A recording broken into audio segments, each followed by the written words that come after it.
You're listening to BioTalk with Rich Bendis, the only podcast focused on the BioHealth Capital Region. Each episode, we'll talk to leaders in the industry to break down the biggest topics happening today in BioHealth.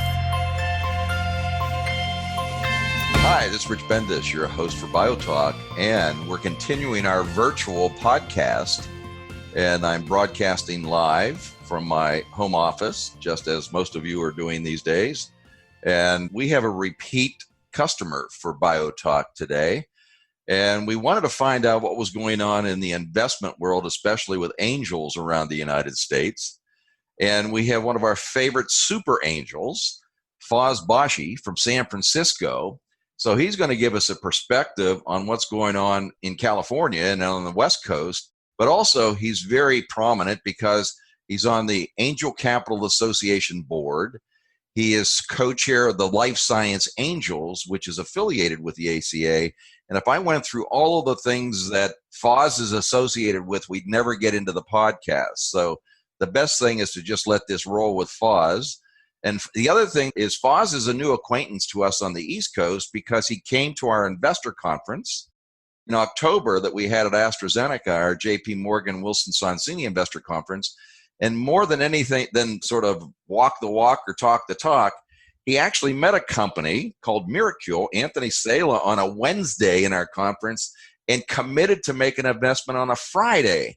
And so that's the kind of angels we love, Faz. So Faz, welcome to BioTalk again. Thank you. It's a pleasure to be here, Rich, and thanks for that warm intro. I really appreciate it. Well, it's rare that we have people that are so ingrained within the investment community.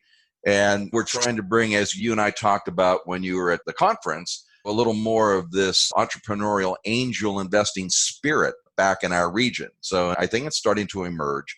But I want to talk a little bit more about you personally first, so the listeners get a little more about your background. And then we're going to just talk about the angel investing climate, okay? So why don't you introduce yourself briefly, a little deeper than my brief introduction of you, folks. Thank you, Rich. My background's in medicine. I'm a physician, and I spent a lot of time doing basic science research. So microbiology, immunology, virology. I consider myself first and foremost a scientist. So everything I do comes with that perspective. Over time, I transitioned from science and medicine over into healthcare systems. So I started learning about the marginalized communities and how we take care of those who are the neediest through county-based healthcare systems, and then some healthcare consulting across the country, again, with VA and safety net hospitals and those who can't really afford high-end consulting groups. So we would help them turn things around.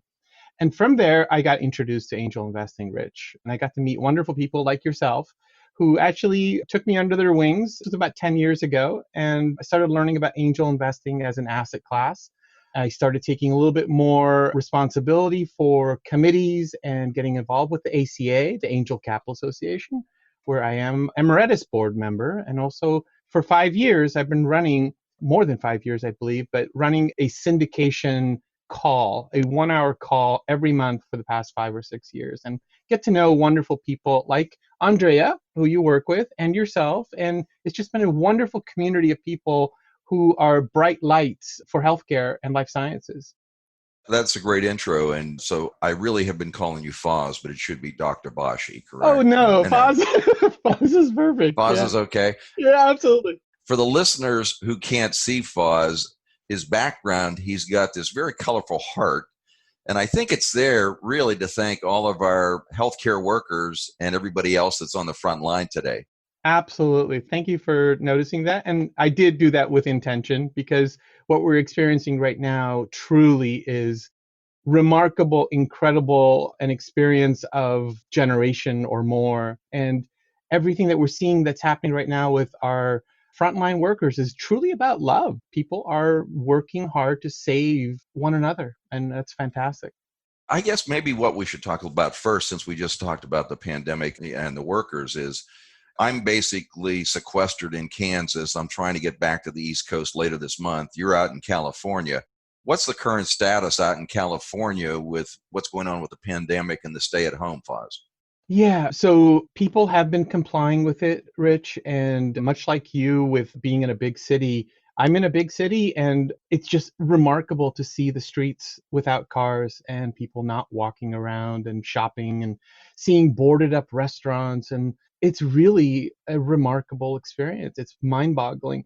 So people are complying with it, and I think we're seeing some good results in terms of keeping people out of the hospitals. The work environment is different. People are working from home, taking care of their kids or their families and everything else that goes with it.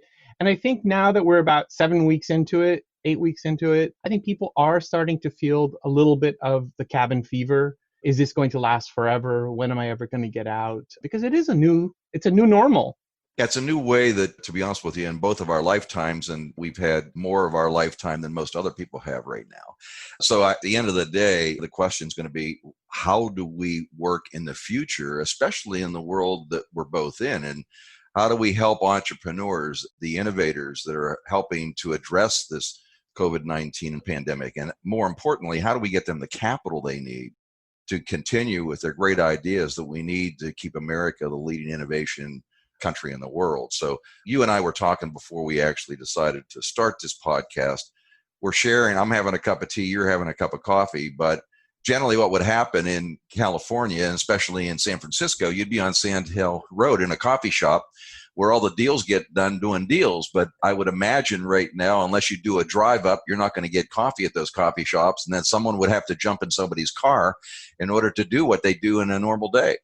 That's true. So the environment is right now, you and I are speaking through a Zoom session, and we get to see one another. And luckily we do know one another, but that's nice. We already have that history.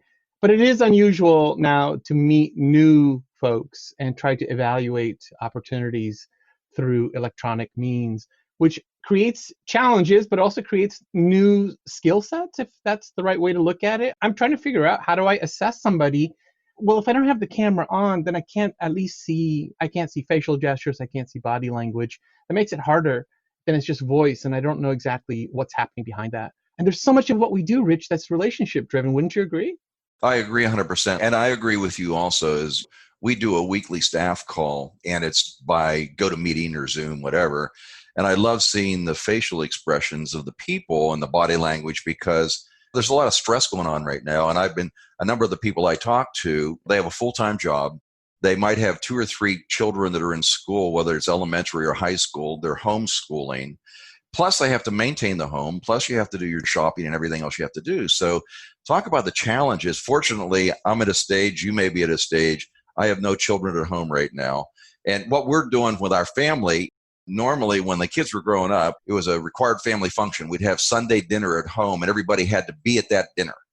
Now what we're doing is required family Zoom at 2:00 on Sundays. I have children in California, Indianapolis, New Jersey, and we're in Kansas. So that's the only way I can get to see my 8 grandchildren and my 3 kids. So, I mean, at the end of the day, though, that's the way that the future's going with life. And let's talk a little bit about investing. We can talk personally all along, but you've got an existing portfolio, which you have numerous investments in, and then you're looking at new ones. Let's talk about how the companies that you have invested in are doing today, and what are their needs, and how are they trying to address their growth challenges they have? Yeah, and I've heard from a number of the companies, some are not doing so great. And remember, times of challenge, you and I both know this, we've been through a lot of different experiences, ups and downs in the economy too. So times of challenge are either going to bring out the qualities that you have, the character that you have, that you had prior to starting your company. And they're either going to be really, really good characteristics, or they're going to be something really, really bad. So if you're getting anxious and nervous and fearful, all of those things were probably part of you before, and it just didn't manifest until now. And then those that I'm seeing that are taking things with stride, they're relaxing, they're playing, they're creating, and they're succeeding.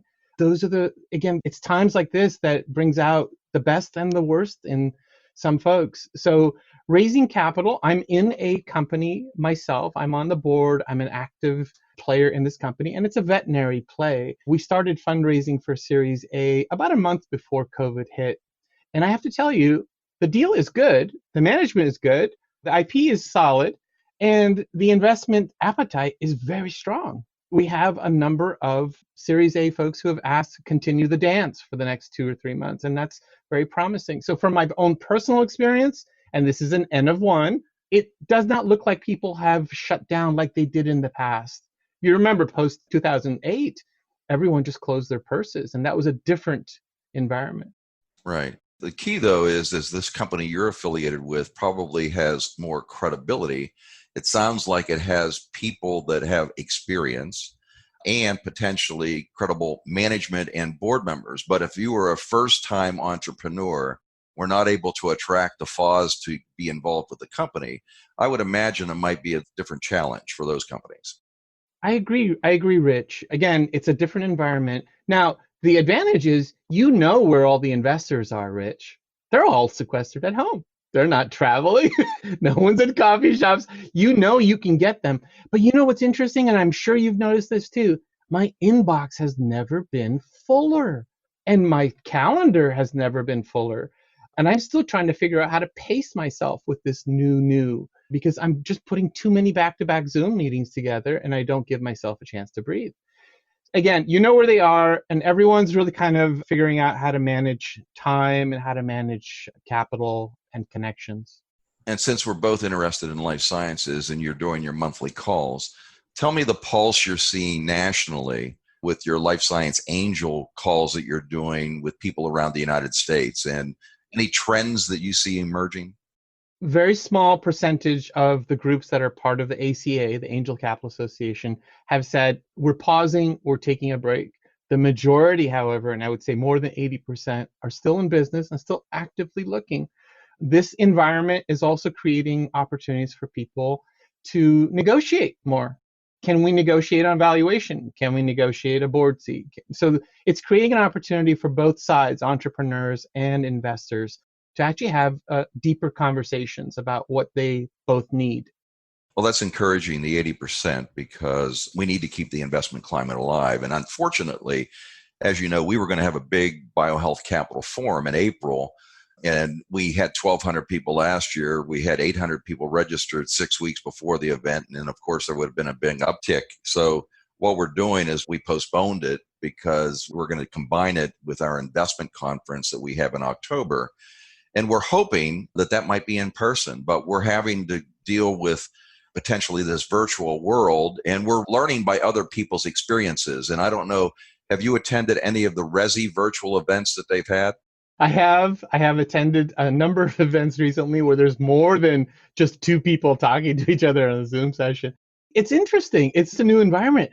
I've said this to you before, Rich, and I'm going to repeat it. I'm an introvert who's learned how to be an extrovert.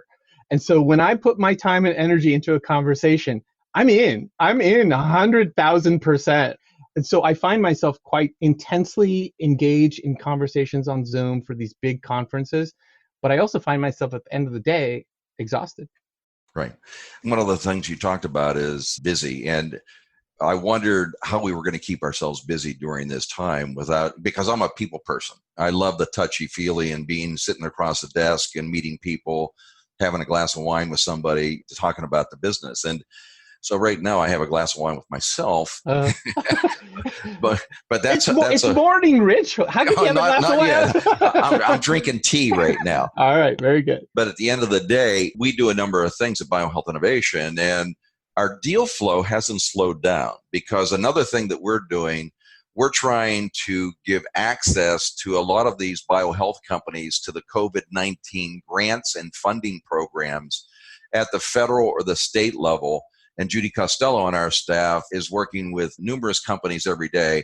And then the other thing we do an entrepreneur in residence day once a month, and we invite 6 to 8 companies, and they get their hour on Zoom now. We normally invited them into BHI, but some of them that were outside of our region or international, we were doing by Zoom, but everything's by Zoom right now. And so what we're experiencing is the new world for the future, but at the same time, we're meeting quality people that sometimes otherwise we wouldn't have met.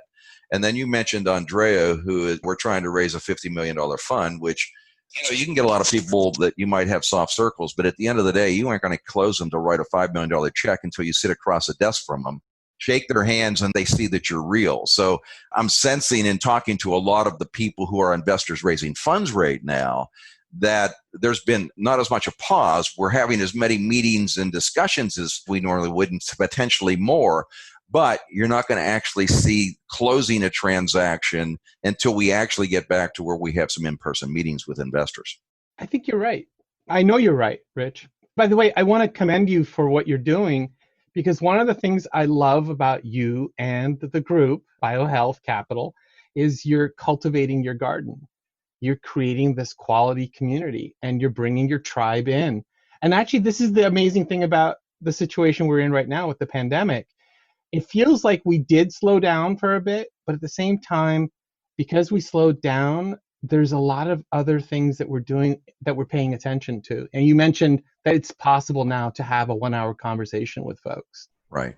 We're getting more people that will take a cold call or an introduction today than there would have been in the normal times, because I think people are willing to experiment more in this time and take a meeting with people that they don't know, because sometimes you have to fill the day. Other times there's new opportunities they otherwise wouldn't be exploring, which opens a whole new world for them. Brilliant. So the other thing is you're affiliated with some funds, investors in Boston. You're on the West Coast. Have you heard anything different, or is it basically the same from what you're experiencing with your contacts over in the Boston market? Exactly the same as I described earlier. So I have friends who are as angels and family offices and angel groups and venture funds and private equity. Everyone's active and busy. I have not heard of anyone saying we're just not doing deals anymore. But again, I said there's a small percentage across the country that may have not had deal flow in the past and maybe a little bit more nervous about what's happening in the economy. Yeah. And when you talked about terms a little bit, there may be a little more opportunity from the investor side right now to negotiate a little more aggressive terms, because it's not out of desperation. It's just that the times have changed. So there may be the opportunity, as you say, to look at valuations or some other deal terms that might have been off the table that might be back on the table right now. Are you seeing that people are they taking advantage of this to where it's a detriment of the entrepreneur, or there's still equity in this negotiation? Well, Rich, just like you, I really try to avoid people who take advantage of entrepreneurs. But I don't think there's anything wrong with asking for terms that you believe will be a little bit more fair given where we are in the economy. So the economy is showing its pathway. If you believe it's going to stay a certain way or it's going to change in the future, hopefully in the better, then it's time to figure out what are the economic terms that make sense to you. Otherwise, you'll go on to another deal. So I think it's totally fair that the conversations start. I have not heard of people, because I avoid them. I avoid people who take advantage of entrepreneurs, just like I avoid entrepreneurs who take advantage of investors. It has to be a two-way street. Gotcha. The other thing that's happening is there's a lot of people in the life science world that were going down whatever their therapeutic or diagnostic or biomarker or tool track. And when this COVID-19 opportunity came with all of the funding that's available and people with the urgency to find solutions to it, there's been a number of companies try to pivot, not totally, but to add a new dimension to their company because the platform or their technology may be relevant related to the pandemic or COVID-19. Are you seeing that happening with the people you're interacting with? Yes. Yes. So what did Nelson Mandela say? It always seems impossible until it's done. So as a group of geeky investors who love life sciences, we believe vaccines are important. We believe diagnostics are, and we have invested in them. And it wasn't always popular. And now all of a sudden it is popular. So the impossible is happening right now as we speak, Rich.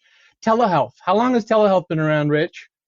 Forever. Yeah, right. Forever, for 30, 40 years. People don't realize it's been around forever.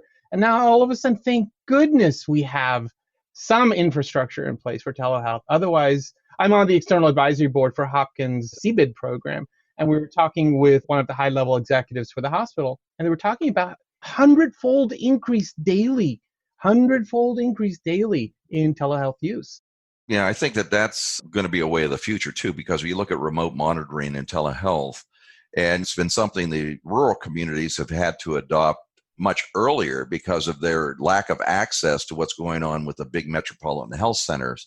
But I think it's going to be more of the norm for the future. But when you mentioned Johns Hopkins, they're on my board. And one of the challenges that I'm experiencing, or we're all experiencing right now, is that the healthcare institutions are having unbelievable financial challenges. And so if you look at, they're talking about sort of the 80% return. It's faculty members, researchers, scientists, and what are considered to be non-essential. We're going to see unfortunate layoffs, and it's going to have some impact on our innovation economy, I think, on a national basis, because when you get down to the necessary versus non-essential, research in our world is essential. But if you don't have the funding come in to support the faculty and the researchers, then unfortunately it becomes harder to justify. So I know you're affiliated with UCSF. Are you seeing some of the same dynamics on the West Coast in the health systems and the university environments? Not yet. No. But again, I do have the advantage of having some connections into Hopkins specifically. And I know, again, Hopkins is very well endowed and definitely gets a ton of research money. And it's a very good thing. But at the same time, if there are any cuts that are coming through and the healthcare system is losing millions of dollars per day, yeah, we're going to see some of those changes happening probably at UCSF too.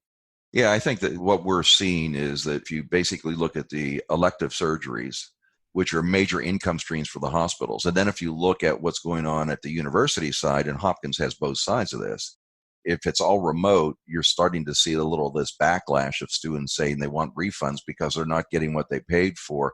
Not at Hopkins, but this is something I'm seeing as I monitor the blogs across the country.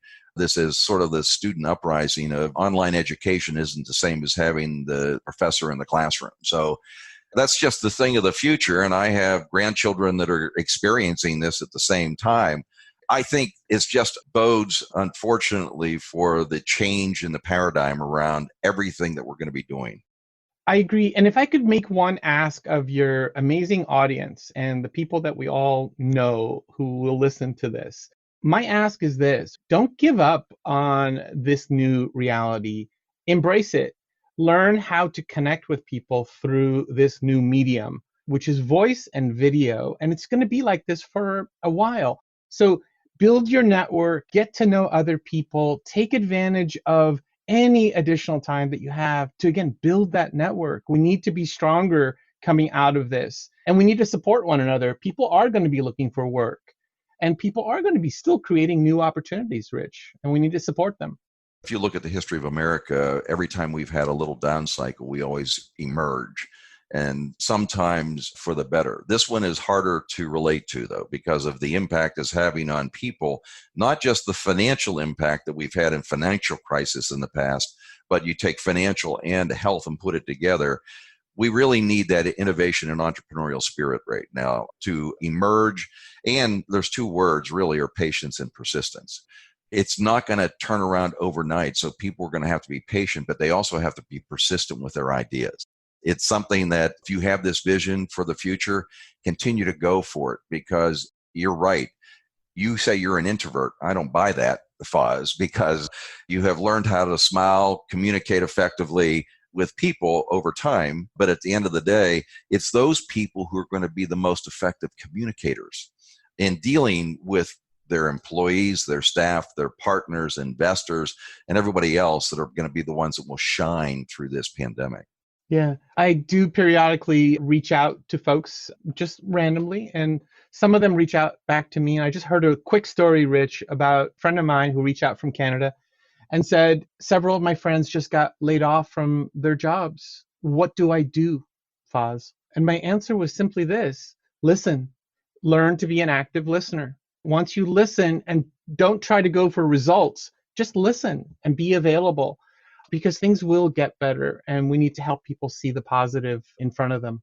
I agree that the pivoting that has to be done sometimes with a business is almost the same that people are going to have to do with their careers and their life. And so the key is, that's an analogy, is the pivot. We have posted on our jobs board over 2,000 jobs that are available within the life science industry within our region right now. But at the end of the day, everybody's doesn't require a PhD, doesn't require a master's, doesn't even require a bachelor's. But some people may have to shift a little bit their focus in order to maybe even take an entry level just to get into the game, even though it wasn't what they studied for or what they thought they were going to be doing with the rest of their life. Life is not linear, Rich. Life is not linear. We can speak to that, right? Well, yes. There's nothing that has been predestined on my career or your career. So, right, exactly. And who would have known we'd be talking with each other today? I know. How amazing is it? From a distance, yeah. Right. I'm so blessed because it feels like I've known you forever, but we only met in person last year, as you said, at the conference. In October. Right. You're such a positive person, Faz. So give me some positive messages for our listeners. And we're talking to Faz Bashi. He's in San Francisco, angel investor, very well connected nationally in the investment community, in the life science community. Tell a little bit about your prognostication for the future, Faz. You know what? You're right. I work hard at being positive. I do have my down moments. I do have moments where I have to get really thoughtful about what I'm feeling, what I'm experiencing. Because remember, we are human beings, and being means that you experience all these things going around you. It isn't just cognitive. It is really heart and soul. And that's what we're attracted to with entrepreneurs and those who actually, for us, it's about healthcare and life sciences. I'm completely committed 1,000,000% to that. So research and science and healthcare have now finally become a priority, Rich. We all know that in this time of COVID and life after COVID, healthcare is a priority. And I'm so grateful, even though it's a terrible experience, I'm grateful that we have reshifted our attention to healthcare. So those who are listening to us and understand what we're talking about in terms of healthcare and life sciences, I don't think the quest for knowledge is going to go away. I think funding may dry up a little bit, but there's a tight community of people like yourself and me and many others across the country, bright lights that are popping up. Reach out to them, start communications, be communicative, learn how to use these tools. It's not always about money. I know money is an important thing, but again, there are ways, the money is still there. It's just people are starting to think a little bit more before they write checks. So be patient, as you said earlier. That's my final message, is really just create, don't stop learning, don't stop connecting, don't wait for this to finally be over. It's just going to be a new reality. That's a great message for our listeners, Faz. And before we close, I'm going to do a little commercial for the BioHealth Capital Region with you because you've become aware of it. But you know what's happening right now? A lot of people around the world are recognizing what's going on in our backyard in Maryland, D.C., and Virginia that may not have paid attention to it. When you look at Johns Hopkins with their tracking of this pandemic and the research that's going on at Johns Hopkins right now, which is visible every day, you have Dr. Fauci, the head of NIAID, right in Bethesda, right in my backyard, who's on every TV show and on the news, and what a spokesperson for NIH and for our industry. And then you have the FDA in our backyard, which is doing accelerated approvals on whether it's tests or vaccines or looking at therapeutics. There may be a little rush to market with some of this, but at the same time, unless we experiment, we're never going to know if these potential cures are going to work. So even though in the face of adversity, our region is shining nationally and internationally based on having NIH, the FDA, the great researchers, and some of the great companies like Emergent and QIAGEN and Novavax and those who are working on vaccines. So I'm trying to sell the West Coast, Faz, and you on you sold me. I'm in, Rich. Well, there's great investment opportunities in the BioHealth Capital Region. So all of these angels that you talk to, we have lots of opportunities for them if they want to look at emerging quality deals on the East Coast.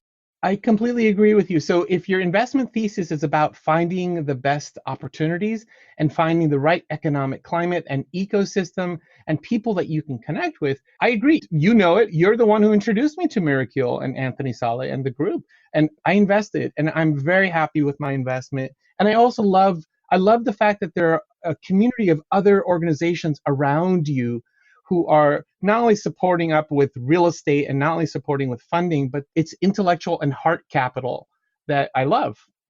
Yeah, the syndication for that deal was really a model that every entrepreneur could follow. And then the other advantage, and we'll close on part of this, is that having the Maryland Biotechnology Investor Tax Credit Program. Oh, beautiful. Yeah. 50 cents back on the dollar for those people who don't know that. Yeah, for those that don't know it, the people, if you are eligible and if you apply correctly and you have good entrepreneurs that know how to get involved in programs that are available to those investors, you can benefit, because that program, somewhat unique in the United States, enables an early stage investor in an early stage company to get 50 cents back on their investment within that company. So, Faz, we have a lot more 50 cents for you. Awesome. I'm there. It's been great to catch up. Let's stay in touch. Hopefully, we're going to see you in person in October. Look forward to it. Because we had you scheduled to speak on a panel in April. Even if we don't have a chance to do it in person, we'll try to get you on something virtually so that you can keep giving your wisdom and knowledge to people in our region. Thank you so much, Rich.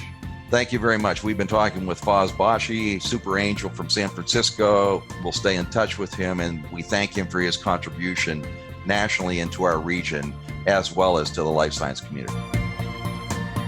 Thanks for listening to BioTalk with Rich Bendis.